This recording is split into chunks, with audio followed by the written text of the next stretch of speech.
Bertahun-tahun yang lalu, ayahnya dibunuh seseorang.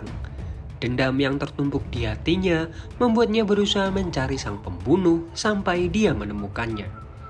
Disinilah dia akhirnya membuat rencana untuk membalaskan dendamnya. Dan inilah The Collector.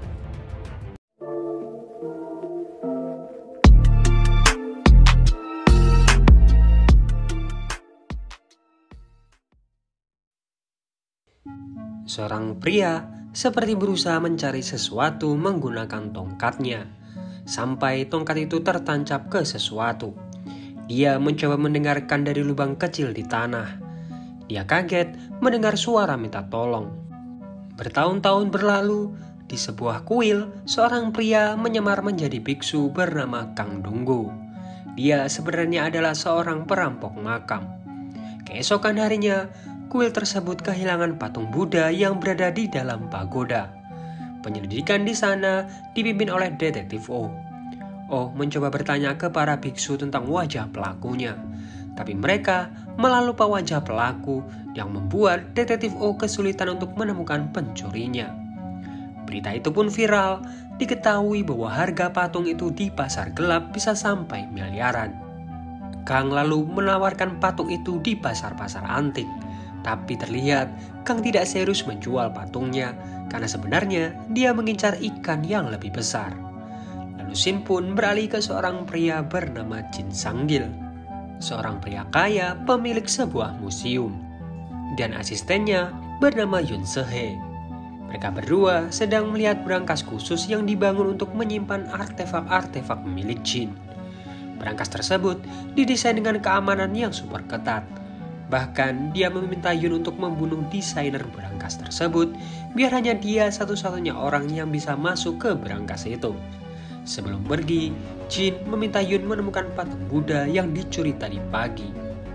Desainer berangkas pun disiksa dan dia diminta menggigit mata pancing lalu diceburkan ke danau. Keesokan harinya, Kang ditangkap beberapa orang yang menginginkan patung Buddha tersebut. Lalu dia dipertemukan pemimpin geng tersebut bernama Guangchul. Karena tidak menemukan kesepakatan, Kang pun kabur. Di saat kaburnya itu, ternyata Detektif O ada di sekitar sana. Guangchul dan anak buahnya pun tetap mengejar Kang. Kang tetap berusaha kabur, tapi dia malah terpojok. Akhirnya, Guangchul pun menghajar Kang dan merebut barang miliknya. Tiba-tiba, Detektif O datang. Kang langsung meminta bantuannya dan bilang bahwa kelompok geng ini merebut patungnya. Detektif O lalu mengambil bungkusan tersebut dan melihat isinya. Guangchul pun kaget karena isinya telah berubah. Kang dengan santainya bilang kalau mereka ingin berbisnis secara serius, dia memberikan kartu namanya. Ternyata patung tersebut sudah diganti di saat Kang kabur tadi. Sekarang patung itu dibawa adiknya bernama Yeri. Malam harinya, saat mereka sedang santai, siaran TV mengabarkan bahwa Jin sekarang diangkat sebagai ketua Yayasan Warisan Budaya. Malam itu juga, Kang pun dihubungi oleh Guangchul. Keesokan harinya, Kang datang ke tempat Guangchul dengan membawa patungnya. Kang meminta bagian 50% jika patung tersebut bisa dijual. Ternyata, yang akan membeli patung tersebut adalah orang paling berpengaruh di Cina. Orang Cina itu ternyata mengajak Yun untuk menilai keaslian barangnya. Guangchul pun kaget serta ketakutan. Yun lalu memeriksa patung tersebut dan bilang bahwa patungnya palsu. Kang bingung dengan apa yang dikatakan Yun. Kesepakatan batal, Yun lalu mendekati Guangchul. Guangchul ini salah satu anak buahnya Jin. Tapi kenapa dia malah menjual patung yang diinginkan Jin ke orang Cina?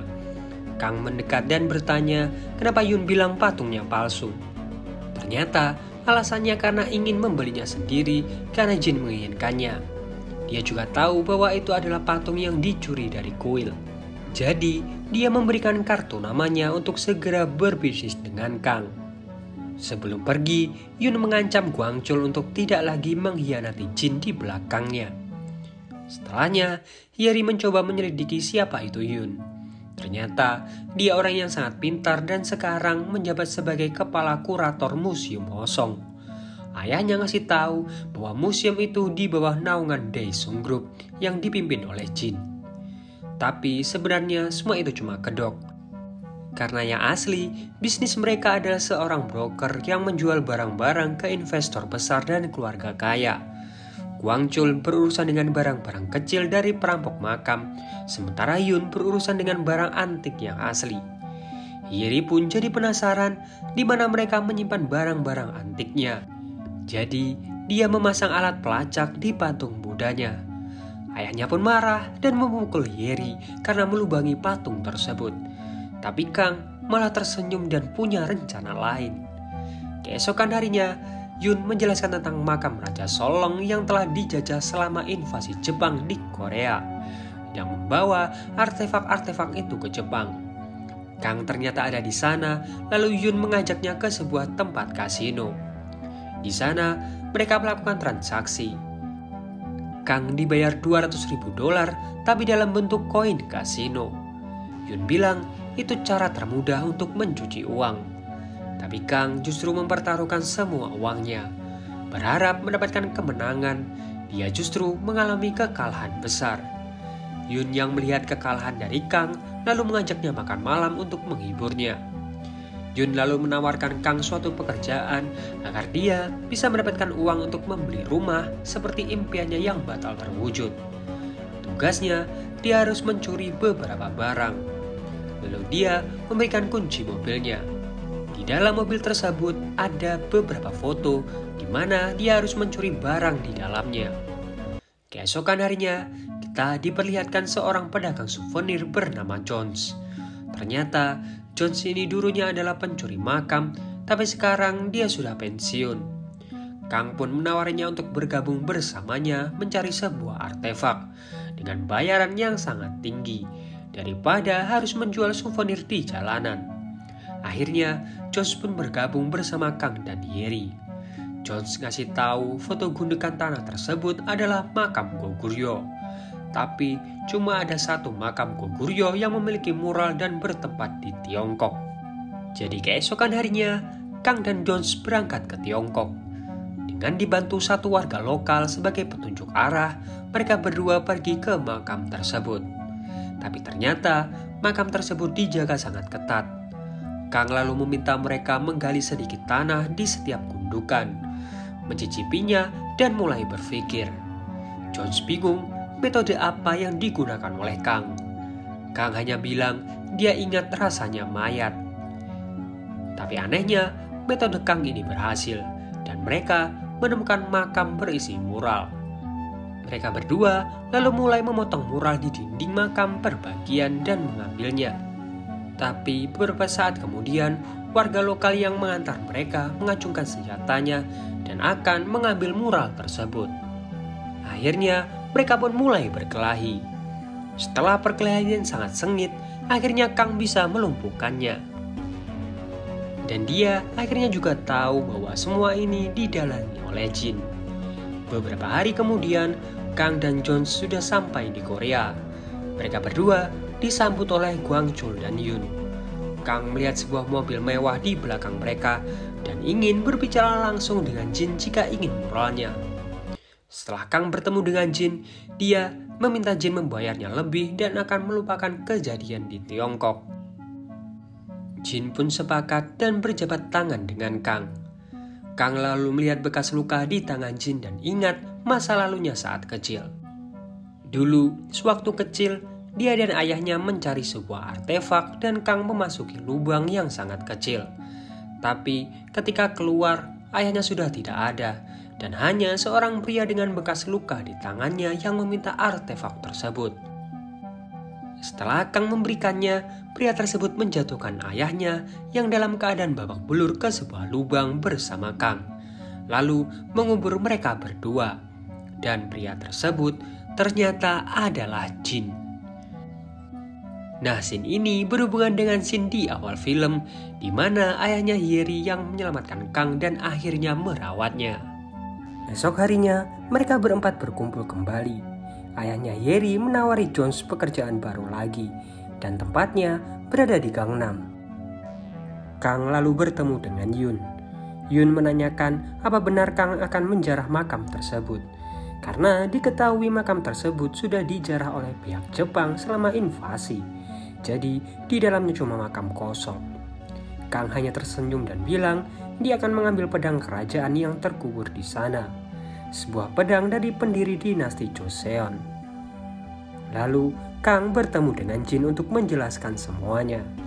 Jin tetap tidak percaya perkataan Kang karena pedang yang dimaksud ada di museum bukan di makam. Kang bilang pedang yang ada di museum itu cuma replika yang dibuat putra mahkota di zaman itu. Dan dia menunjukkan bukti yaitu sebuah artefak titah dari sang raja. Setelah diteliti, ternyata artefak itu asli, yang bertuliskan untuk mengubur pedang tersebut di makam raja pendiri Joseon. Jin pun akhirnya percaya dengan ucapan Kang. Lalu Yun menanyakan apa rencana Kang selanjutnya. Kang tidak memberitahu rencananya sebelum dia menemukan pembeli yang tepat. Karena dulu dia pernah menjual sebuah lukisan. Lukisan tersebut cuma ditaruh di dalam kamar. Dan ketika rumahnya terbakar, lukisan tersebut juga ikut terbakar. Jadi Kang butuh seorang pembeli yang bisa menjamin artefaknya aman. Jin lalu mengajak Kang ke brankas miliknya. Kang pun takjub melihat koleksi milik Jin dan menanyakan kenapa Jin tidak menjual semua artefaknya. Kang pun tahu Jin menunggu batas waktu. Karena setelah 10 tahun dicuri, sebuah artefak akan dinyatakan hilang. Nah di saat itulah akan aman untuk menjualnya di pasaran. Jin lalu menodongkan senjatanya ke Kang dan menanyakan siapa sebenarnya Kang ini. Jin curiga Kang ingin mencuri artefak-artefak miliknya. Kang bilang meskipun dia bisa membobol brankas milik Jin, akan sangat sulit menjual artefaknya tanpa diketahui oleh Jin. Dengan alasan itu, Jin pun akhirnya mempercayai Kang. Kang pun meminta bayaran yang sangat mahal untuk pedang kerajaan tersebut. Apalagi pemerintah akan memugar makam tersebut. Jadi jika keduluan pemerintah yang menemukannya, Jin akan kehilangan kesempatan memiliki pedang tersebut. Setelahnya, Jin meminta saran dari Yun. Yun bilang apa yang dikatakan Kang ini benar. Karena wilayah tersebut sering banjir, makanya makam tersebut akan dipugar. Lalu Jin pun meminta Yun mempersiapkan apapun yang dibutuhkan oleh Kang. Jin juga meminta Guangchul untuk mengawasi Kang. Yun bertemu dengan Kang untuk membicarakan kesepakatannya. Suasana yang romantis membuat Kang mencium Yun. Keesokan harinya, Kang dan kawanannya bertemu dengan seorang ahli membuat terowongan sebut saja Won-hye yang baru bebas dari penjara. Awalnya mereka memuji keahlian Won-hye agar dia tertarik bergabung, tapi ternyata cara itu tidak berhasil. Akhirnya mereka pun meremehkan kemampuannya Won-hye. Won-hye pun kesal dan akhirnya bergabung. Kang dan kawanannya pun ngasih tahu rencana ke Yun dan Guangchul. Mereka punya waktu 45 hari sebelum makamnya dipugar. Jadi rencananya mereka akan menggali sejauh 650 meter di bawah tanah sampai ke makam. Jadi Guangchul dan anak buahnya membeli kafe dan tempat karaoke di sekitar sana. Lalu Won-hye dan ayah Yeri mencari tempat untuk Won-hye dan anak buahnya tinggal. Kang lalu menjelaskan lagi rencananya. Jadi dengan waktu 1 bulan tersisa, mereka akan menggali di bawah tempat karaoke ketika malam hari. Musik akan disetel dengan keras untuk menutupi suara bor ketika menggali. Tanahnya akan dimasukkan plastik sampah kecil dan dibuang melalui kafe, biar orang-orang tidak curiga. Nah, karena penjarahan oleh Jepang dulu, makam tersebut dilapisi beton berlapis untuk menghindari penjarahan lagi. Tapi Kang punya rencana lain. Singkat cerita, rencana pun akhirnya dimulai. Mereka mulai menggali terowongan ke arah makam. Beberapa hari kemudian, Detektif O yang mendengar kabar bahwa tempat karaoke saat ini dikuasai oleh Guangchul pun mencoba mengeceknya. Dia curiga ada sesuatu di dalam karena dia melihat banyak pasir di lantai. Untungnya, Kang dan kawanannya cepat sadar dan menyamar menjadi pelanggan. Kang pun mencoba menggoda Detektif O. Entah kenapa, Kang malah memberikan kartu namanya ke O. Detektif O yang jijik pun akhirnya pergi dari sana. Lalu Won-hye ngasih tahu ada batu besar yang menghalangi penggalian. Nah, kalau menggali memutar, ada banyak sekali pipa-pipa air di sekitar Gangnam. Jadi satu-satunya cara tercepat adalah meledakkannya. Tapi resikonya jalanan di Gang 6 akan ambles. Masalahnya hanya itulah satu-satunya solusi di saat waktu yang mepet ini. Kang pun akhirnya punya sebuah rencana. Jadi untuk menutupi suara ledakan dari bawah tanah, dia akan meledakkan sebuah mobil. Esok harinya, Kang sudah mempersiapkan mobil pick up dan beberapa tabung gas. Bom juga sudah dipersiapkan di terowongan dan juga di mobil. Tiba-tiba saat akan diledakkan, seekor anjing datang. Kang pun dengan cepat berlari dan menyelamatkan anjing tersebut. Nah, ledakan bom itu diselidiki oleh Detektif O. Rekannya ngasih tahu bahwa di saat ledakan itu juga terjadi gempa. Di sini dia menemukan keanehan di CCTV saat Kang menyelamatkan anjing sebelum ledakan. Seakan-akan Kang sudah tahu bahwa mobil itu akan meledak. Jadi Detektif O menghubungi Kang untuk bertemu. Keesokan harinya, Kang dibawa menemui Jin dan akan dibuang ke danau. Karena diketahui Kang bertemu dengan Detektif O. Jin berpikir Kang bekerja sama dengan polisi. Kang yang dipekap pun berteriak bahwa Detektif O sedang mencari patung Buddha yang dicuri. O mendengar rumor dari Guangchul bahwa patung itu ada di tangan presiden sebuah perusahaan besar. Kang bilang mungkin Guangchul ini ingin menjebak Jin. Kang juga punya bukti percakapannya dengan Detektif O. Yun lalu menambahkan bahwa sebelumnya Guangchul ini berkhianat dan ingin menjual patung itu ke orang Cina. Jin pun langsung marah dan menghajar Guangchul. Lalu Kang diminta melanjutkan penggaliannya. Guangchul ini seperti tidak kapok. Dia mendekati Kang dan bilang untuk menjual pedang itu ke orang Cina yang kemarin. Dia berjanji akan membayarnya lebih mahal dari tawarannya Jin. Karena Jin pasti akan membunuh Kang setelah mendapatkan pedangnya. Lubang pun berhasil digali sampai masuk ke area makam. Tapi sialnya, makam tersebut dijaga beberapa penjaga. Mulai takut para penjaga itu mendengar suara bor. Kang punya ide untuk menjalankan rencananya di saat hujan, jadi suara bor akan tersamarkan. Masalahnya, mereka cuma punya waktu 5 hari. Berhari-hari mereka menunggu berita cuaca, dan akhirnya besok hujan akan turun. Di tempat berbeda, Jin sedang bersantai dihampiri oleh Yun yang memijatnya. Tapi Yun di sini men-scan kunci berangkas milik Jin lalu mengirimkannya ke anak buahnya untuk dibuatkan duplikatnya. Esok harinya, hujan pun turun. Kang dan timnya mulai menggali kembali. Sementara Guangchul bertemu orang-orang Cina yang menginginkan pedangnya. Di tempat berbeda, Yun menemui seseorang di sebuah hutan. Ternyata orang itu adalah sang perancang. Dia ternyata masih hidup setelah diselamatkan. Yun memberikannya tiket pesawat dan memintanya meninggalkan Korea sementara dia akan mengurus semuanya. Malam harinya, Kang dan timnya berhasil menemukan beton makam. Jin melihatnya dari monitor, tapi Guangchul seakan memprovokasi dan bilang bagaimana kalau setelah menemukan pedangnya, Kang ini kabur bersama pedangnya. Ternyata benar apa yang dikatakan oleh Kang bahwa pedang tersebut ada di dalam makam. Jin lalu memerintahkan Guangchul untuk membunuh Kang dan timnya setelah mereka mendapatkan pedangnya. Guangchul lalu menemui Kang untuk segera menyelesaikan semuanya karena air semakin tinggi. Dia menyarankan Kang untuk menggunakan bom. Tiba-tiba generator listriknya mati yang membuat bornya berhenti. Guangchul lalu menusuk Jones dan meminta Kang mencari jalan keluarnya. Kang lalu meminta Jones dan Guangchul untuk keluar, sementara dia akan memasang bom di sana. Di tengah perjalanan ke atas, tiba-tiba Jones mematikan lampunya dan berkelahi dengan Guangchul. Jin pun kesal dan membanting gelas yang dia pegang. Di saat itulah Yun mengganti HP milik Jin, dan setelahnya dia pun pergi. Kembali ke Kang yang dari belakang ikut membantu dan akhirnya Guangchul terkubur di sana. Jin yang mengetahui hal itu sangat marah, jadi saat Kang kembali ke atas, Jin menodongkan senjatanya. Kang pun meminta satu kali kesempatan. Dia punya rencana untuk menggali dari atas makam sebelum matahari terbit. Jadi, di malam itu pipa-pipa air diledakkan. Nah, karena hal itu, polisi dan masyarakat akan fokus ke hal lain dan tidak memperdulikan suara berisik di makam. Kesempatan itulah yang mereka pakai untuk menggali makam dengan alat yang sudah ada di sana.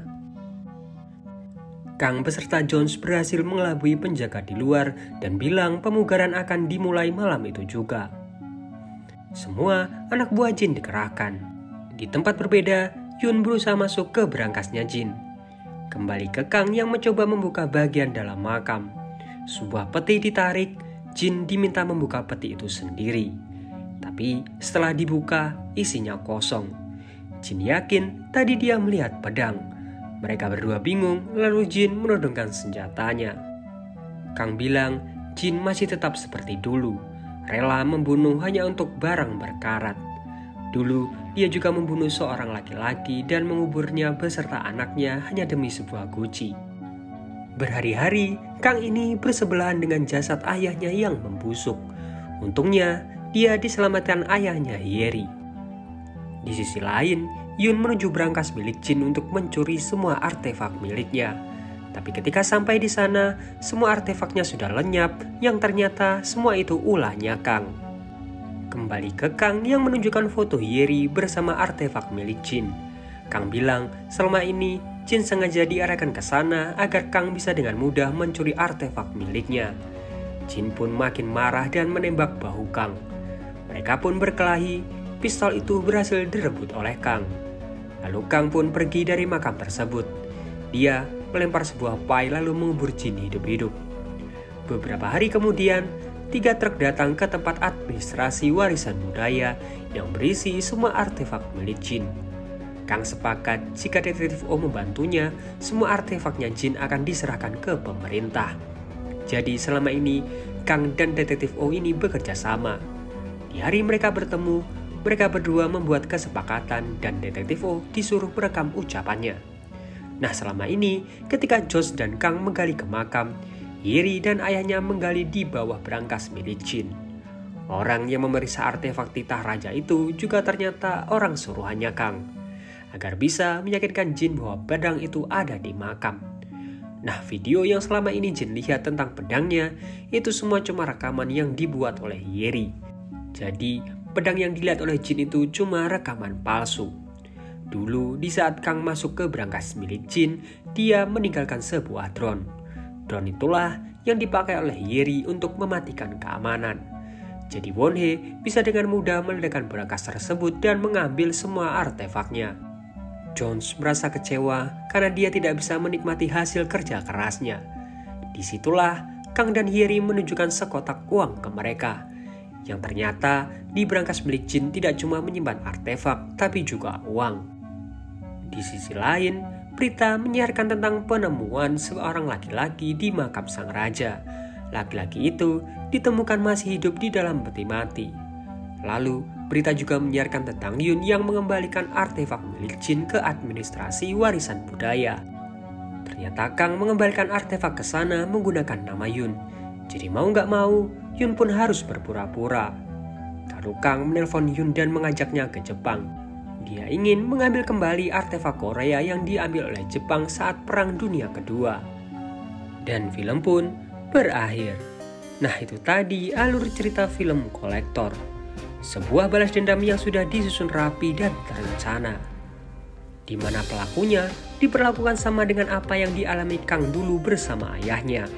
Semua hartanya juga diperas habis. Seperti biasa, like kalau kalian suka, dislike kalau enggak, subscribe kalau belum. Sampai jumpa di video yang lain. Dejum.